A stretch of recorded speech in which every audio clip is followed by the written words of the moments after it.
नमस्कार दोस्तों, मैं कुमार धर्मेंद्र आप सभी का जीवन कला अकादमी पर स्वागत है। दोस्तों, आज हम लोग देखेंगे सौंदर्य शास्त्र से संबंधित आपके 60 से 62 प्रश्न जो एग्जाम के पॉइंट से महत्वपूर्ण प्रश्न हैं। ठीक है, चलिए हम लोग स्टार्ट करते हैं। प्रश्न संख्या 1 है, सौंदर्य को अन्य विषयों की तरह अध्ययन का एक स्वतंत्र विषय बनाने का श्रेय किस दार्शनिक को जाता है? प्रश्न संख्या 1 का तो हो जाएगा बाumgarten, ऑप्शन सी बाumgarten। प्रश्न संख्या 2,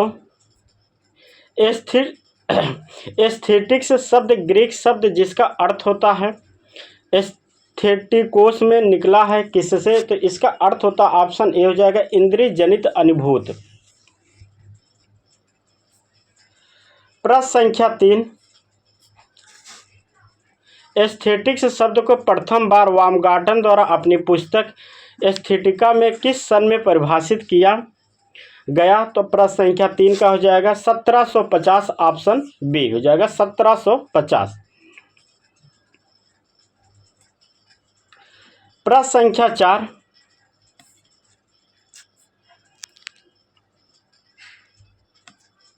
प्रश्न संख्या 4, सौंदर्य शास्त्र का पिता फादर ऑफ एस्थेटिक्स किसे कहा जाता है? प्रश्न संख्या 4 का तो ऑप्शन सी जो बाumgarten को कहा जाता है सौंदर्य शास्त्र का पिता।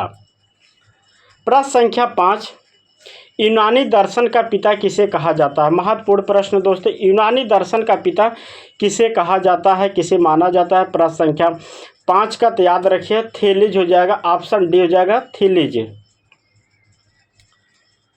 प्रश्न संख्या 6, क्रोचे ने किस सन में एस्थेटिक नामक ग्रंथ लिखा है? प्रश्न संख्या 6 का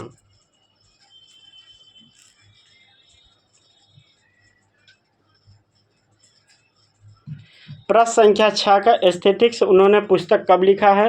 प्रश्न संख्या 6 का तो 1902 में। ठीक है, याद रखिए कब? 1902 में। प्रश्न संख्या 7, प्लेटो ने पूर्व के दार्शनिकों को क्या कहा जाता था? प्लेटो से पूर्व जो दार्शनिक थे उन्हें क्या कहा जाता था? प्रश्न संख्या 7 का तो याद रखिए ऑप्शन ए हो जाएगा सोफिस्ट। प्रश्न संख्या 8,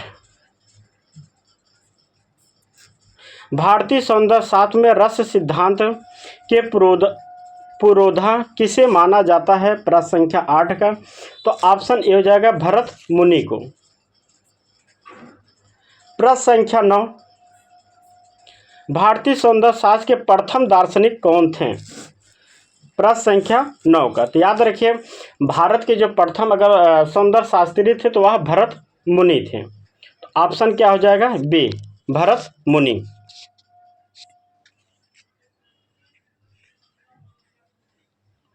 प्रश्न संख्या 10, नाट्यशास्त्र के जनक भारतीय सौंदर्य के प्रणेता कौन थे? तो याद रखिए ऑप्शन सी हो जाएगा भरत मुनि। 11 नंबर 10 नंबर था ये। ठीक है, प्रश्न संख्या 11,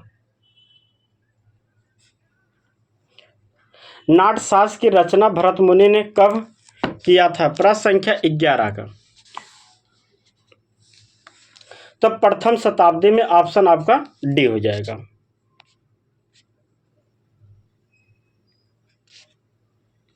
एक सेकंड दोस्तों, थोड़ा सा चलिए, तो इसका आंसर क्या हो जाएगा? प्रथम शताब्दी।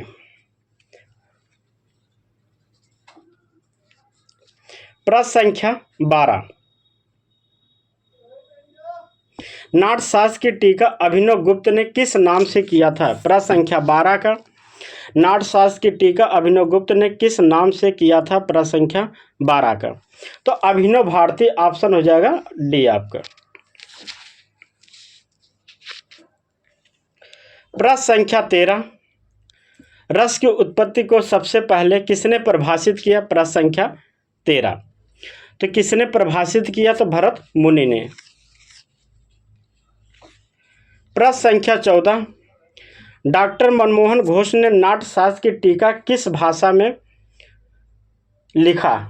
प्रश्न संख्या 14 का तो याद रखिए अंग्रेजी भाषा में इन्होंने अनुवाद किया था नाट्यशास्त्र का। प्रश्न संख्या 15, भरत मुनि के पश्चात रस सिद्धांत का प्रतिपादन किसने किया था?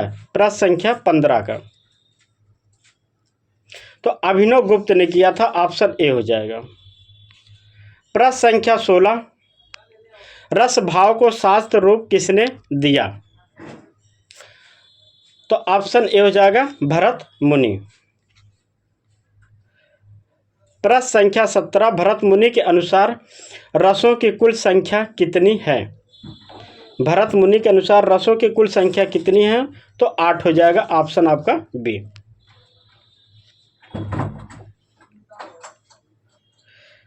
प्रश्न संख्या 18, भरत मुनि के अनुसार भाव है, क्या भाव? प्रश्न संख्या 18 का तो भाव की जो संख्या है वह आपके कितना? 49, ऑप्शन से हो जाएगा 49। भावों की संख्या कितनी है? 49। प्रश्न संख्या 19, नौवां रस शांत रस है जिसकी खोज किसने की थी? प्रश्न संख्या 19 का तो ऑप्शन डी हो जाएगा, अभिनव गुप्त ने नौवां रस दिया था नाम। ठीक है, शांत रस की खोज किसने किया था? तो अभिनव गुप्त ने किया था। प्रश्न संख्या हम 20 देखते हैं, भरत मुनि के मत को क्या कहा जाता है? प्रश्न संख्या 20, भरत मुनि के मत को क्या कहा जाता है? तो निष्पत्तिवाद कहा जाता, ऑप्शन ए हो जाएगा। प्रश्न संख्या 21, रसा आत्मवाद किसका मत है? प्रश्न संख्या 21 का तो ऑप्शन बी हो जाएगा भरत मुनि। प्रश्न संख्या 22, आज के अर्थ में कला का सर्वप्रथम प्रयोग किसने किया था? आज नहीं होगा दोस्तों, ये 8 होगा, देख लेते हैं एक बार। अच्छा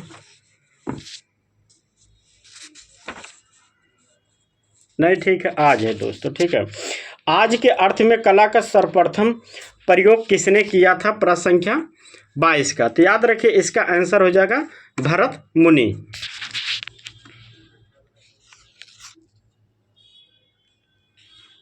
प्रश्न संख्या 23, भरत मुनि के अनुसार अस्थाई भावों की कुल संख्या कितनी है? भरत मुनि के अनुसार अस्थाई भावों की कुल संख्या कितनी है? तो 8 है। प्रश्न संख्या 24, भरत मुनि के अनुसार सात्विक भाव कितने हैं? प्रश्न संख्या 24 का तो सात्विक भावों की संख्या बताना है। प्रश्न संख्या 24 का तो कितना हो जाएंगे? 8। प्रश्न संख्या 25, भरत मुनि के अनुसार कुल संचारी भाव कितने हैं? प्रश्न संख्या 25 का याद रखिए 33। संचारी भाव कितने हैं? 33, और भाव सिर्फ पूछे तो 49 होगा। प्रश्न संख्या हम 26 की बात करते हैं, विभाव के कितने प्रकार होते हैं? विभाव के कितने? तो विभाव 2 प्रकार के होते हैं। ठीक है, विभाव कितने? 2 प्रकार के होते हैं।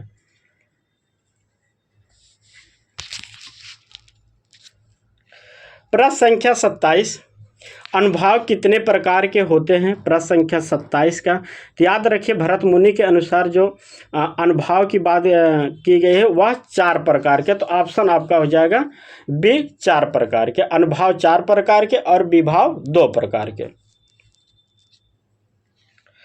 प्रश्न संख्या 29, भरत मुनि ने कितने अस्थाई भाव को प्रमुख माना है? भरत मुनि ने कितने अस्थाई भाव को प्रमुख माना है? प्रश्न संख्या 28 तो याद रखिए आपका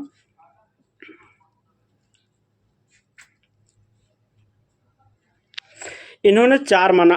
अगर बात करते हैं भरत मुनि ने अस्थाई भावों की संख्या कितना प्रमुख रूप से अगर माने हैं, ऐसे तो अस्थाई भाव 8 होते हैं, लेकिन इन्होंने जो प्रमुख 4 को प्राथमिकता दिया है तो इसलिए इसकी संख्या इन्होंने 4 माना है। ठीक है, तो ऑप्शन आपका हो जाएगा सी।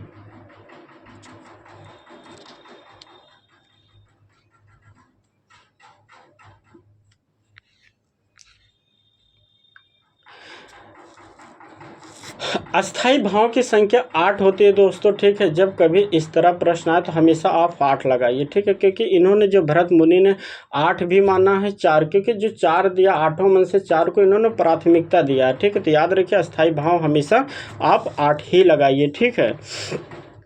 चलिए देखिए, जो 4 अस्थाई भाव दिए हैं, आपको नाम भी बता देता हूँ। अस्थाई रति, क्रोध, उत्साह और जुगुप्सा, ठीक है। तो इन्होंने 4 बताया, ठीक है। तो किस सौंदर्य शास्त्र ने केवल 4 अस्थाई भाव बताए हैं? देखिए वैसे प्रश्न संख्या 28 था, तो प्रश्न संख्या 29 का देखिए प्रश्न आगे दिया है कि 4 दिया है, तो भरत मुनि ने, ऑप्शन आपका बी हो जाएगा। प्रश्न संख्या 30, आलंबन और उद्दीपन किसके 2 प्रकार हैं? आलंबन और उद्दीपन। तो याद रखिए विभाव अभी हमने बताया था, विभाव 2 प्रकार के होते हैं, तो आलंबन और उद्दीपन, ठीक है। तो विभाव के एक प्रकार हैं। प्रश्न संख्या 31, आंगिक, वाचिक, आहार्य, सात्विक किसके 4 भेद होते हैं? प्रश्न संख्या 31 का, तो याद रखिए ऑप्शन डी हो जाएगा। अनुभाव के 4 भेद होते हैं। विभाव के कितने? 2। विभाव के 2, अनुभाव के 4 भेद होते हैं, याद रखिए। प्रश्न संख्या 32, 10वीं शताब्दी में अभिनव गुप्त का जन्म कहाँ हुआ था? प्रश्न संख्या 32 का, तो याद रखिए हो जाएगा कश्मीर, ऑप्शन ए। प्रश्न संख्या 33, अभिनव गुप्त के गुरु कौन थे? अभिनव गुप्त के गुरु कौन थे? 33 नंबर का, तो याद रखिए ऑप्शन आपका हो जाएगा बी हो जाएगा, भट्टतौत, ऑप्शन बी।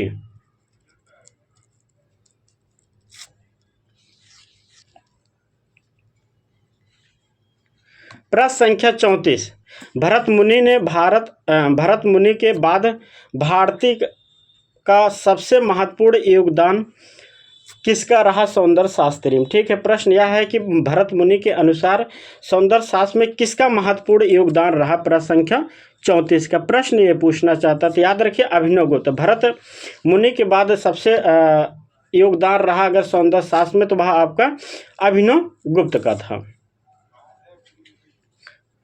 चलिए प्रश्न संख्या 35 देखते हैं। प्रश्न संख्या 35, भरत मुनि के नाट्य शास्त्र की टीका अभिनव गुप्त ने किस नाम से किया था या किसने किया था? ठीक है, भरत मुनि के जो नाट्य शास्त्र के टीका हैं अभिनव भारती ने किस नाम से किया था? प्रश्न संख्या 35 का, तो याद रखिए अभिनव भारती ने नाट्य शास्त्र को किस नाम से किया था? 35 नंबर का हो जाएगा अभिनव गुप्त। ठीक है, ऑप्शन सी हो जाएगा अभिनव गुप्त। दोस्तों लाइट कटी है, बहुत गर्मी हो रहा है। ठीक है, जैसे वीडियो बनाना चालू किया लाइट कट गई। ठीक है, सोचिए इतनी गर्मी पड़ रही फिर भी हमने वीडियो बना रहा हूं दोस्तों। ठीक है, तो आप लोग से रिक्वेस्ट है कि आप लोग वीडियो को ज़्यादा से ज़्यादा शेयर कीजिए दोस्तों, और जो लोग सब्सक्राइब नहीं किए हैं तो आप लोग सब्सक्राइब कर लीजिए। ठीक है, चलिए प्रश्न संख्या हम 36 देखते हैं। आनंदवर्धन की धन्यलोक की टीका धन्यलोक लोचन नाम से किसने की? प्रश्न संख्या 36 का, तो याद रखिए ऑप्शन डी हो जाएगा अभिनव गुप्त। ठीक है, किसने किया? अभिनव गुप्त। प्रश्न संख्या 37, ईश्वर प्रत्यज्ञ भिज्ञा विमर्शिनी नामक पुस्तक के लेखक कौन है? प्रश्न संख्या 37 का, तो याद रखिए ऑप्शन ए हो जाएगा अभिनव गुप्त। प्रश्न संख्या 38, व्यक्तिवाद सिद्धांत के प्रवर्तक कौन है? अभिव्यक्तिवाद के सिद्धांत के प्रवर्तक कौन है? 38 नंबर का, तो ऑप्शन बी हो जाएगा अभिनव गुप्त। प्रश्न संख्या 39, अभिनव गुप्त ने नौवां रस किस नाम से जोड़ा था? याद रखिए किसने दिया था? तो अभिनव गुप्त ने दिया था। किस नाम से दिया था? तो शांत रस है। ठीक है, नौवां जो रस है वह आपका शांत रस के नाम से जाना जाता है। चलिए प्रश्न संख्या 40, किस दार्शनिक के मत को युक्त परक अध्यात्मवाद कहा गया है? प्रश्न संख्या 40 का,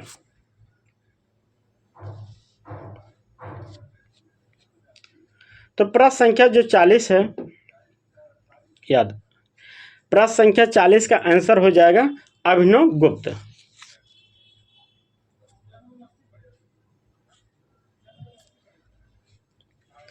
प्रश्न संख्या 41, आनंदवर्धन का जन्म 9वीं शताब्दी में किस स्थान पर हुआ था? प्रश्न संख्या 41 का, तो याद रखिए कहाँ, आपके जम्मू कश्मीर, कश्मीर में, ठीक है। जब दोनों ऑप्शन में हो तो आप कश्मीर लगाइए, ठीक है। तो कहाँ हुआ था? कश्मीर में। प्रश्न संख्या 42, आनंदवर्धन के प्रसिद्ध ग्रंथ का नाम क्या है? प्रश्न संख्या 42, तो अभिनव भारती ऑप्शन आपका हो जाएगा। सॉरी, एक सेकंड, आनंदवर्धन के प्रसिद्ध ग्रंथ का नाम क्या है? प्रश्न संख्या 42 का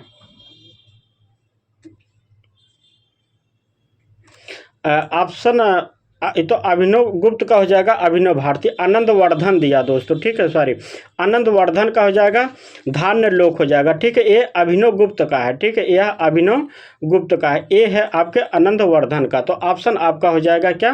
बी हो जाएगा धान्य लोक। प्रश्न संख्या 43, धान्य लोक की टीका किसने किया था? प्रश्न संख्या 43 का, तो ऑप्शन आपका हो जाएगा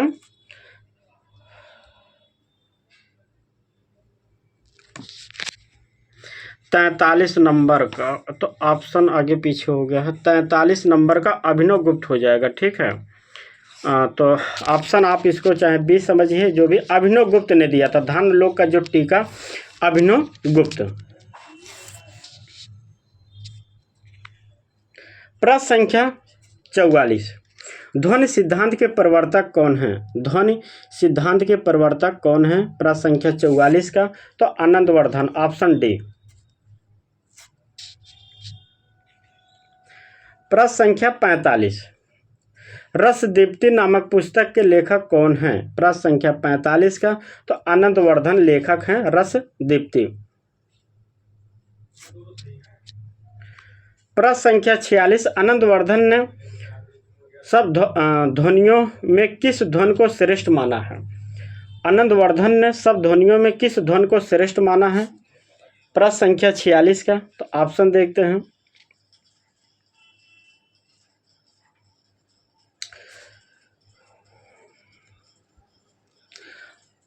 तो रस ऑप्शन हो जाए बी हो जाएगा रस ध्वनि, ठीक है।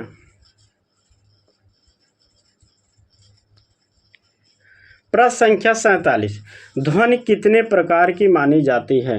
ध्वनि कितने प्रकार की मानी जाती है? याद रखिए ध्वनि 3 प्रकार की मानी जाती है, ऑप्शन आपका सी हो जाएगा। प्रश्न संख्या 48, आनंदवर्धन के अनुसार काव्य सौंदर्य की आत्मा क्या है? प्रश्न संख्या 48 का, तो यह है ऑप्शन डी हो जाएगा रस। आनंदवर्धन ने काव्य सौंदर्य आत्मा माना है किसको? रस को, तो ऑप्शन आपका डी हो जाएगा। प्रश्न संख्या 49, आरोपवाद या उत्पत्तिवाद किस दार्शनिक का सिद्धांत है? प्रश्न संख्या 49 का, तो याद रखिए ऑप्शन ए हो जाएगा भट्टलोलट।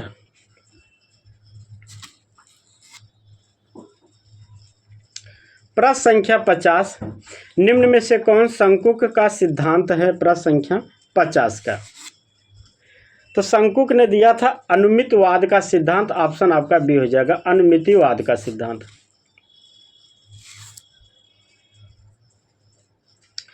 प्रश्न संख्या 51, सौंदर्य शास्त्री भट्टनायक का निम्न में से कौन सा सिद्धांत है? प्रश्न संख्या 51 का, तो हो जाएगा भुक्तिवाद, ऑप्शन सी हो जाएगा।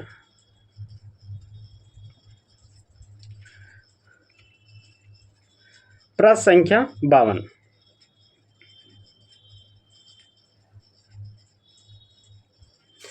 आभासवादी सिद्धांत के प्रवर्तक कौन है? आभासवादी सिद्धांत के प्रवर्तक कौन है? तो याद रखिए ऑप्शन डी हो जाएगा उत्पलाचार्य।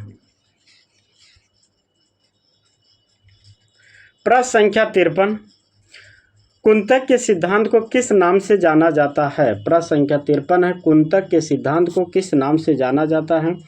तो वक्रूत सिद्धांत ऑप्शन ए हो जाएगा। दोस्तों आप लोगों को क्लास अच्छी लगे तो आप लोग ज़्यादा से ज़्यादा वीडियो को शेयर कीजिए, ठीक है।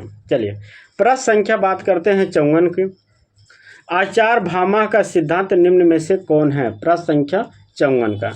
तो आचार भामा का जो सिद्धांत है दिया था इन्होंने अलंकार सिद्धांत दिया था, ठीक है। अलंकार सिद्धांत दिया था, महत्वपूर्ण प्रश्न है, याद रखिए, ठीक है। एग्जाम में ये सब प्रश्न बार बार पूछता, ठीक है। जितने हम प्रश्न आपके लिए लाए हैं 60 से 65 सब महत्वपूर्ण प्रश्न हैं। प्रश्न संख्या 55, औचित्य सिद्धांत किस दार्शनिक का है?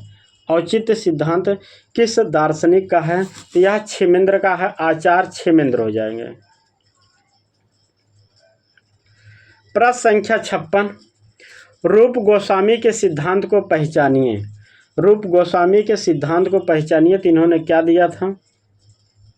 सौंदर्य सिद्धांत दिया था। 56 नंबर का हो जाएगा डी, सौंदर्य सिद्धांत। प्रश्न संख्या 57, रीति सिद्धांत के प्रवर्तक हैं? तो आचार्य वामन है, ऑप्शन ए हो जाएगा।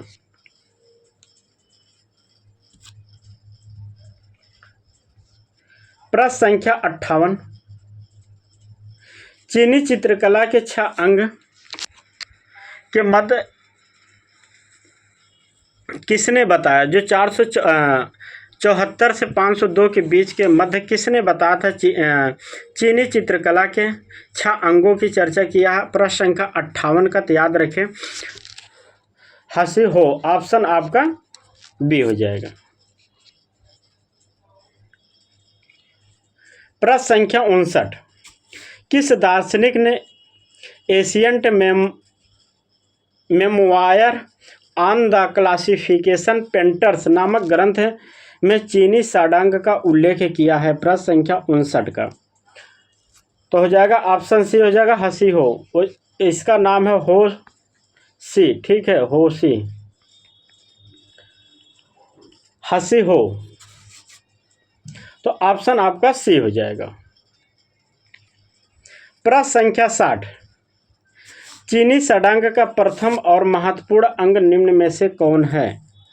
चीनी षडांग का प्रथम और महत्वपूर्ण अंग कौन सा है? 60 नंबर का, तो याद रखिए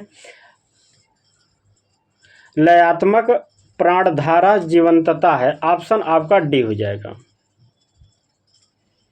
प्रश्न संख्या 61, जर्मन दर्शन का अरस्तु कौन कहलाता है? प्रश्न संख्या 61, जर्मन दर्शन का अरस्तु कौन कहलाता है? तो याद रखिए ऑप्शन इसका हो जाएगा हीगल, ठीक है। हीगल को जर्मन दर्शन का अरस्तु कहा जाता है, ठीक है। किसको? हीगल को।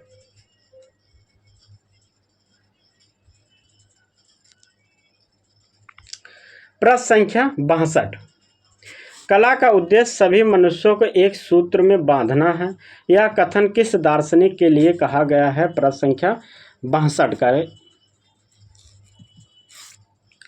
तो यह जो कथन है दोस्तों याद रखें ऑप्शन डी हो जाएगा, लियो टॉलस्टॉय, ऑप्शन आपका डी हो जाएगा, लियो टॉलस्टॉय ने कहा है।